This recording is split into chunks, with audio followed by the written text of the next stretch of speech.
আপনারা শুনছেন radio Bikrampur ৯৯.২ FM।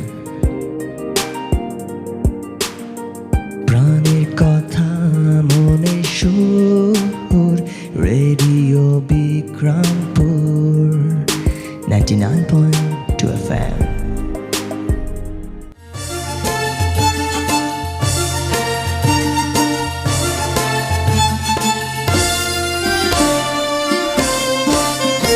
সব জয়ধ্বনি কর, তোরা সব জয়ধ্বনি কর, ওই নূতনের কেতনরে কাল বৈশাখীর ঝড়। তোরা সব জয়ধ্বনি কর, তোরা সব জয়ধ্বনি কর, ওই নূতনের কেতনরে কাল বৈশাখীর ঝড়। তোরা সব জয়ধ্বনি কর, তোরা সব জয়ধ্বনি কর।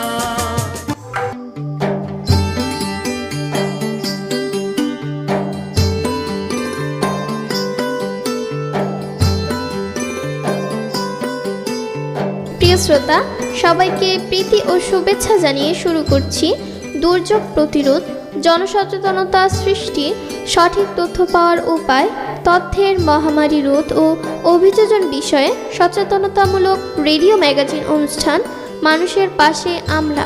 আজ শুনবেন অনুষ্ঠানের ৩৯তম পর্ব। আমাদের এবারের বিষয় দুর্যোগে বাল্যবিবাহ রোধে পারিবারিক সমর্থন। আজকের পুরো অনুষ্ঠান জুড়ে আপনাদের সাথে থাকবো আমি জেমি। প্রিয় শ্রোতা, আপনারা শুনছেন রেডিও বিক্রমপুর ৯৯.২ FM। অনুষ্ঠানটি আম্বালা ফাউন্ডেশনের সহায়তায় নির্মিত এবং অনুষ্ঠানটি প্রচারিত হচ্ছে রেডিও বিক্রমপুর ৯৯.২ FM এ। আমরা আমাদের অনুষ্ঠানের মাধ্যমে চেষ্টা করব দুর্যোগে বাল্যবিবাহ রোধে পারিবারিক সমর্থন নিয়ে স্থানীয় পর্যায়ে জনসচেতনতা বাড়ানোর। শ্রোতা, চলুন শুনে আসি আজকের অনুষ্ঠানে কি কি থাকছে। অনুষ্ঠানের প্রথমেই থাকছে সাধারণ মানুষের কথা, তারপরে থাকবে বিষয়ভিত্তিক একটি গান এবং সর্বশেষে থাকবে বিষয়ভিত্তিক নাটিকা। আমাদের সমাজের প্রতিটি নারীর জন্য শিক্ষা অত্যন্ত গুরুত্বপূর্ণ। একজন শিক্ষিত নারী পারে একটি শিক্ষিত সমাজ গড়ে তুলতে। তাই আপনার সন্তানকে বাল্যবিবাহ না দিয়ে পৌঁছে দিন বিদ্যালয়ে। দুর্যোগ বাড়লে বেড়ে যায় বাল্যবিবাহ। প্রিয় শ্রোতা, দুর্যোগে বাল্যবিবাহ রোধে বাবা মার ভূমিকা কি তা নিয়ে শুনে আসি একজন বাবার কাছ থেকে তার মনোভাব। আমি এজ এ বাবা হিসেবে, আমি একজন কন্যা সন্তানের বাবা, আমি এই জায়গাটা থেকে বলবো যে কন্যা সন্তান হচ্ছে আল্লাহর অশেষ নিয়ামত। আল্লাহ সবাইকে কন্যা সন্তান দান করে না। যার কন্যা সন্তান নেই সে জানে না আসলে সে কি হারালো বা কি পেল। এই জায়গাটায় আমি নিজেও দেখেছি যে আমরা যারা এই সার্ভিসের সাথে জড়িত তারাও একটা সময় এই কন্যা সন্তান দেরকে বিভিন্ন রকমের সুযোগ সুবিধা পেয়ে বয়সের আগেই বাল্যবিবাহ দিয়ে দিচ্ছে, 18 বছরের আগেই। এই জায়গাটা আমরাই আমাদের নীতিগুলো মানছি না। কিন্তু আমার কথা হচ্ছে যে আমরা গভর্নমেন্টের চাকরি করি বা আমরা গভর্নমেন্টের আইন যদি না মানি তাহলে তো আমার চাকরিই থাকে না। তো সেই জায়গাটা থেকে আমি একজন সার্ভিস হোল্ডার হিসেবে বলবো যে বাবার দায়িত্ব তো আমরা অবশ্যই পালন করব, তার আগে আমাকে আইনটাকে শ্রদ্ধা করতে হবে। আর আইনের ওই শ্রদ্ধা জায়গা থেকে আমি যেহেতু একটা গভর্নমেন্ট সার্ভিস করি, আমি জানি একটা মেয়েকে বাল্যবিবাহ দিলে কি কি সমস্যা সে ফেস করে বা কি কি সমস্যা তাকে পড়তে হয়। তো সেই জায়গা থেকে আমি যদি সচেতন না হই তাহলে আর এই জায়গাটা আমি কাকে সচেতন করব। তো আমি আমার জায়গাটা থেকে বলবো যে আমরা যারা সার্ভিস করি এজ এ গভর্নমেন্ট হোল্ডার হিসেবে, যারাই সার্ভিস করে সবার কাছে একটাই বিনয়ের সাথে নিবেদন থাকবে যে আমরা আমার কন্যা সন্তানটাকে একটা পজিশনে না নিয়ে অবশ্যই 18-র আগে বিয়ে দেবো না। আর 18 তো চিন্তাই করা যায় না, কারণ একটা মেয়ে বা একটা ছেলে প্রতিষ্ঠিত হতে হলে তাকে 20, 21, 22, 24, 25 বছর পর্যন্ত চলে যায়। তো সেই হিসাবে 18-র কথা তো চিন্তাই আসে না। তারপরেও আইনকে শ্রদ্ধা রেখে বলবো যে 18-র নিচে যাতে চিন্তাই না করে একটা মেয়েকে বিয়ে করানোর জন্য, কারণ একটা মেয়ের শারীরিক গঠন থেকে শুরু করে সবকিছুতে 18-র আগে তার পরিপূর্ণতা পায় না, 18 তো তার পরিপূর্ণতা পায় না। তো সেই ক্ষেত্রে একটা মেয়ে সে আবার একটা ভবিষ্যৎ জন্ম আমাদেরকে দিয়ে যাবে, উপহার দিয়ে যাবে, এবং তার প্রজন্ম এই দেশকে একসময় হয়তো শাসন করবে বা দেশকে প্রতিনিধিত্ব করবে। তো সেখানে যদি আমরা একটা সুস্থ বেবি না পাই বা সুস্থ সন্তান না পাই, সেক্ষেত্রে আমাদের দেশ বা আমার জাতি কিন্তু একসময় হুমকির সম্মুখীন হবে। তো সেই জায়গাটা থেকে আমি বলবো যে কন্যা সন্তানকে 18-র আগে তো বিয়ে দেওয়ার চিন্তাই করা যাবে না, বরং আমি আমার জায়গাটা থেকে সবাইকে সচেতন করার চেষ্টা করব। আমি আমার আশেপাশের পরিবেশকে অন্তত এটুকু বোঝানোর জন্য চেষ্টা করব যে যাতে 18-র আগে কোনো কন্যা সন্তানকে বিয়ে না দেয়। আচ্ছা, একটা প্রশ্ন আপনার কাছে। আপনি বলছিলেন আপনি বাবা, আপনার মেয়েটাকে আপনি কোথায় দেখতে চান? আমি যদি বলি আমার মেয়েটাকে তো আমি আজকে প্রধানমন্ত্রীর আসনেই দেখতে চাই, সত্যিকার অর্থে বলবো। কারণ আমার কাছে বর্তমানে মনে হচ্ছে যে আমার দেশের যে প্রধানমন্ত্রী তিনি আমার কাছে আইডল। তিনি দেশকে যত চমৎকার করে চালাচ্ছেন সেই হিসেবে আমি এর চাইতে আর সর্বোচ্চ পদ আপাতত দেখছি না। তো সেই হিসেবে আমি বাবা হিসেবে তো আমার কন্যা সন্তানকে বা আমার মেয়েটাকে অবশ্যই সর্বোচ্চ স্থানে দেখতে চাই। সেক্ষেত্রে আপনি বাবা, আপনি চাচা, আপনি খালু, আপনি মামা, ওই জায়গা থেকে আপনার যে এই যে একটা পরিবারের একটা বট গাছের জায়গায়, এই জায়গা থেকে আপনার পরিবারের যদি কারো বাল্য বিবাহ হতে থাকে বা আপনার পরিবারের আরো সদস্যরা যাতে অন্য কারোকে মানে সচেতন করে, সেক্ষেত্রে আপনার ভূমিকা কি থাকবে? আমি এখন যেটা বললাম, আমি কথা এবং কাজে বিশ্বাস করার চেষ্টা করি, কারণ আমার রক্তেও কিন্তু কালচার জড়িত। তো সেই ওই জায়গাটা থেকে আমি বলবো যে আমরা সবসময় দায়িত্ববান এবং আমরা দেশের জন্য কাজ করতে চাই, সমাজের জন্য কাজ করতে চাই। আপনি গোপন কথাটা ফাঁস করা ঠিক হবে না। কিছুদিন আগেও আমি একজনকে ফোন করে, তার এরকম বিবাহ হচ্ছিল, আমি ফোন করে প্রশাসনকে জানিয়েছে এবং এটা সঠিকভাবে সেটার যাতে বিয়ে না হয় তারা সেই উদ্যোগ হাতে নিয়েছে। তো আমি এই জায়গাটা সবসময় বাধাই দিব, আমি এটার বিপক্ষেই থাকবো। 18-র নিচে তো চিন্তাই করা যাবে না, কারণ একটা মেয়ে 18তেও সে সাবালিকা পরিপূর্ণ সাবালিকত্ব পায় না বা সাবালিকা হয় না। তো সেই জায়গা থেকে 18-র আগে তো চিন্তাই করা যাবে না। শ্রোতা, এতক্ষণ শুনলেন দুর্যোগে বাল্যবিবাহ রোধে একজন বাবার কাছ থেকে তার মনোভাব। চলুন শ্রোতা বন্ধুরা, বিষয়ভিত্তিক একটি গান শুনে আসি। এক যে ছিল ছোট্ট মেয়ে, স্বপ্ন দু চোখ ভরা, পড়বে খেলবে ছুঁয়ে দেবে ওই আকাশের তারা। হঠাৎ করে তার উপরে নেমে এলো ঝড়, ছোটবেলায় বিয়ে হলো, আপন হলো পর। বকুল নামের সেই মেয়েটি ফুলের নামে নাম, ফুলের মতো মেয়ে তার কেমন পরিণাম। বকুল নামের সেই মেয়েটি ফুলের নামে নাম, ফুলের মতো মেয়ে তার কেমন পরিণাম।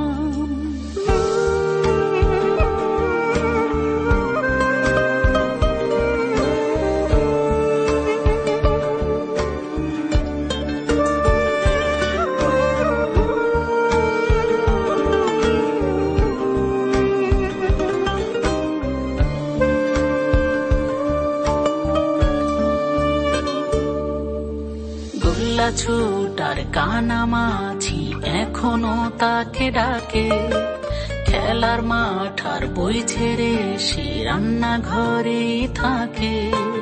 কত রকম লাঞ্ছনা যে তার কপালে জোটে, আঁচলে রোজ কান্না চেপে দিন রাত্রি কাটে।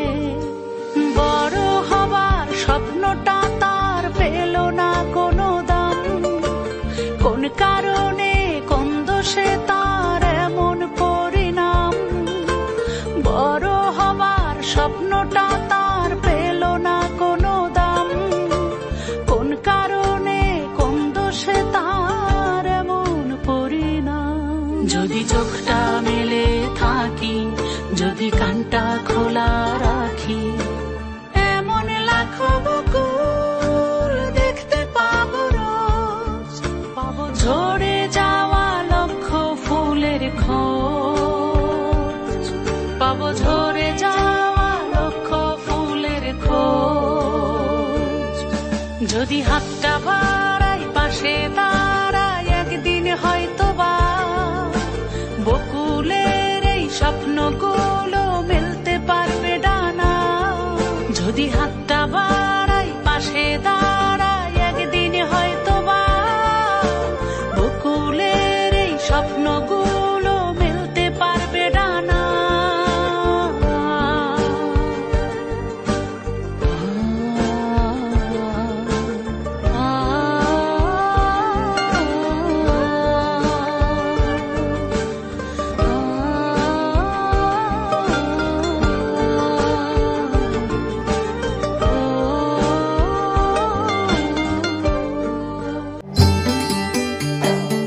শ্রোতা বন্ধুরা, এতক্ষণ শুনছিলাম বিষয়ভিত্তিক একটি চমৎকার গান। এবার শুনে আসা যাক দুর্যোগে বাল্যবিবাহ রোধে পারিবারিক সহযোগিতা নিয়ে একটি নাটিকা।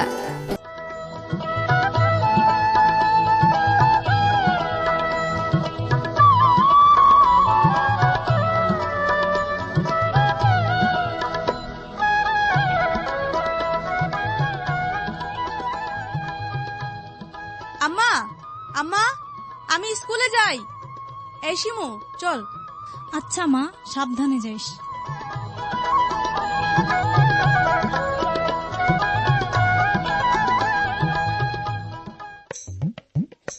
এই বেটা দেখ, আয়না আইতাছে। আয়না আইছে।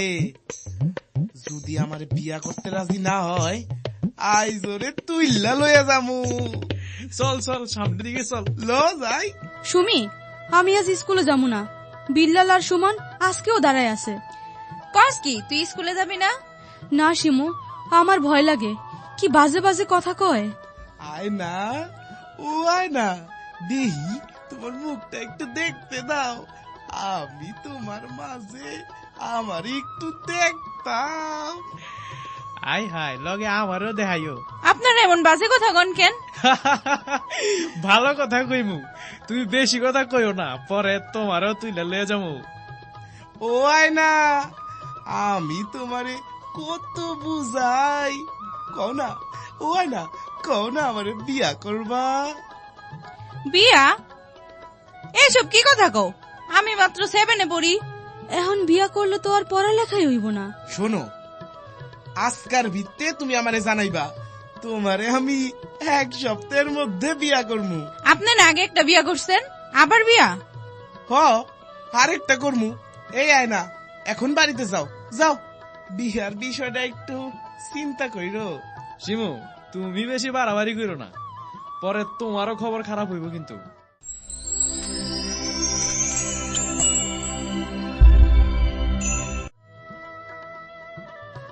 কিরে আয়না, শিমুল, তোকে স্কুলকে ছুটি হইয়া গেছে নাকি? না মা, সুমন ভাই আজকেও আমার স্কুলে যাইতে দেয় নাই। আমার বলে আজকের ভিতরে বিয়া করার সিদ্ধান্ত নিতে হইব। কি কর সেগুলা? হসাসি আরো কইছে, যদি রাজি না হয় তাইলে নাকি খুব খারাপ হইব।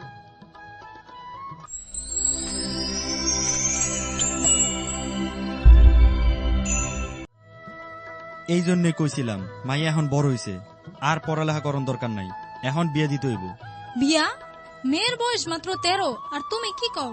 হ্যাঁ, আমি আজকেই ঘটকরে খবর দিমু। চাচা, বাল্য বিবাহ দেওয়া খুব খারাপ। চুপ করো মাইয়া, যাও, তোমার পড়ার শখ, তুমি পড়ো। আমার মাইয়া কাল থেকে স্কুলে যাইব না। তুমি কি গো, যে পোলার এতদিন ধরে আমার মাইয়াটারে জ্বালাইতাছে, তার শাস্তি না দিয়া কও মাইয়ার বিয়া দিবা? যা কইছি তাই হুনো, মেয়ের বিয়ের লেগে প্রস্তুত হও।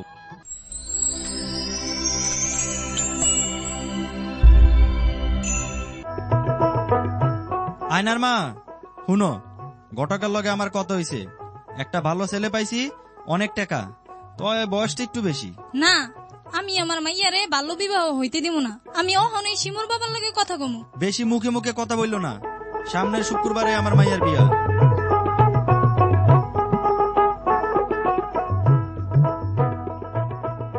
আয়নার বাবা, আয়নার বাবা, বাসায় আছেন নাকি? ভাই, আপনি আইছেন, ভালো হইছে। আরে সলিম ভাই যে, শুনলাম আপনি নাকি আপনার মাইয়ার বিয়া ঠিক করছেন। হ্যাঁ ভাই, কি আর করমু, মাইয়া বড় হইছে, 10 জনে 10 কথা কয়, আর বিয়া তো একদিন একদিন দিতেই হইব। বিয়া তো দিবেনি, কিন্তু ভাই আপনি বড় ভুল করতেছেন, আপনি নিজেও জানেন। ভুল কেন? মেয়ে তো সবাই বিয়া দেয়। এইটাই তো আসল কথা, বিয়ার তো একটা বয়স আছে। কেন আপনি জানেন না, 18 বছরের আগে বিয়া হইলে এটা বাল্য বিবাহ কয়, আর এইটা একটা অপরাধ। কিন্তু ভাই, এখন যদি বিয়া না দেই, মাই সে তো আমার মায়ের কথা শুনাইব, আর ওই যে ছেলেগুলা যায় না রে বিরক্ত করব। শুনেন রহিম ভাই, আমি কি আমার শিমুর লেখাপড়া বন্ধ করতেছি? না, শোনেন, যে ছেলেটা মায়ের একটু জিং করে, যৌন হয়রানি করতেছে, এইটা যদি প্রমাণিত হয়, অনধিক 10 বছর, অনন্য 3 বছরের সশ্রম কারাদণ্ড হইব। তাই নাকি সলিম ভাই? আমি তো এই কথা আগে ভাবি নাই। তাই এখন কি করবেন রহিম ভাই? হ্যাঁ, আমি আইজ ওই ঘটকরে কইয়া দিমু, এই বিয়া বন্ধ, আমার মায়ের আমি পড়াশোনা করামু। হ সলিম ভাই, আমার মাইয়া আবার স্কুলে যাইব। চলেন রহিম ভাই, এক লগে শপথ করি কোনো বাবা কোনো মাইয়ারে বাল্য বিবাহ দিব না, আর বাল্য বিবাহ হইতে দেখলে প্রতিবাদ করব।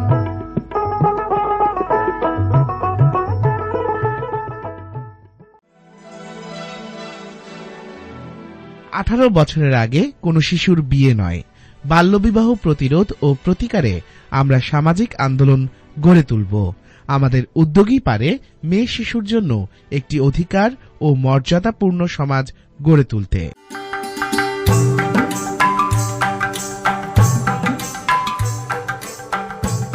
প্রিয় শ্রোতা, আমরা অনুষ্ঠানের একেবারে শেষ পর্যায়ে চলে এসেছি। এতক্ষণ আপনারা শুনলেন রেডিও ম্যাগাজিন অনুষ্ঠান মানুষের পাশে আমরা। অনুষ্ঠানটি আম্বালা ফাউন্ডেশনের সহায়তায় নির্মিত এবং অনুষ্ঠানটি প্রচারিত হলো রেডিও বিক্রমপুর 99.2 FM-এ। পুরো অনুষ্ঠান জুড়ে আপনাদের সাথে ছিলাম আমি জেমি। আগামী পর্ব শোনার আমন্ত্রণ জানিয়ে শেষ করছি আমাদের আজকের অনুষ্ঠান। সবাই স্বাস্থ্যবিধি মেনে চলুন, সুস্থ থাকুন, নিরাপদে থাকুন, আর সবসময় কান পাতুন রেডিও বিক্রমপুর 99.2 FM-এ। এবার বিদায়ের পালা। তার আগে জানিয়ে দেব আজ মানুষের পাশে আমরা এই আয়োজনের সাথে ছিলাম। উপস্থাপনায় আমি জেমি, প্রকৌশল সহযোগিতায় ছিলেন মামুনুর রশিদ, অনুষ্ঠানটি নির্দেশনা ও পরিকল্পনায় ছিলেন মোহাম্মদ আওলাদ হোসেন খান শিবলি। অনুষ্ঠানটি প্রচার করছে রেডিও বিক্রমপুর 99.2 FM।